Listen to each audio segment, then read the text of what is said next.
TikTok ভিডিওটা দেখো, তারপরে এই ভিডিওর ফানি কমেন্টস পড়বো। Let's go. এখন বর্তমানে আপনার চোখে স্টাইল আইকন কে?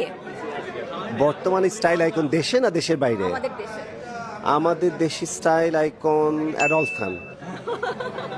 অ্যাডাল্ট খানের বরাবর আর কেউ নেই। না না না না না, এই জায়গাটায় আমি এই পদবিটা আমি কাউকে দিব না। तो चलिए शुरू करते हैं। অ্যাডলফ খান? না না না। 12 মাস গাঞ্জা খান? মেয়েদের ক্রাশ? না না না। Toilet brush? একে সুদর্শন মহিলার অ্যাওয়ার্ড দেওয়া উচিত। লিঙ্গ ছাড়া সিংহ। এতদিন হিরো আলমকে পচাইছিলাম, এখন যাইতেছি তার কাছে ক্ষমা চাইতে। আপু মামা বানাবা কবে? হাততালি পার্টির সভাপতি?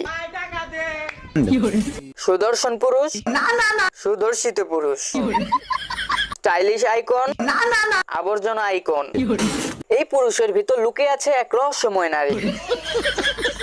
মামুন বেশি চালাক নাকি মেহেদি বেশি চালাক? চালাকের ডেফিনেশনটা কি? দুরন্ত, তীক্ষ্ণ, বুদ্ধিমান, যে নিজের স্বার্থটাই বুঝে বাটপারি। আচ্ছা, মেহেদি খুব সহজ সরল, মেহেদি একদম সাদা মনের মানুষ। আর মামুন কি মনের ছিল? আমি ওনাকে চিনি না, সেজন্য ওনার ব্যাপারে কোনো মন্তব্য করতে পারছি না। तो चलिए शुरू करते हैं। লাইলা, আমি ওনাকে চিনি না। মামুন, মা তুমি আমাকে চেনো না? ভিউয়ার্স, সম্পর্ক বদলে গেল একটি পলকে।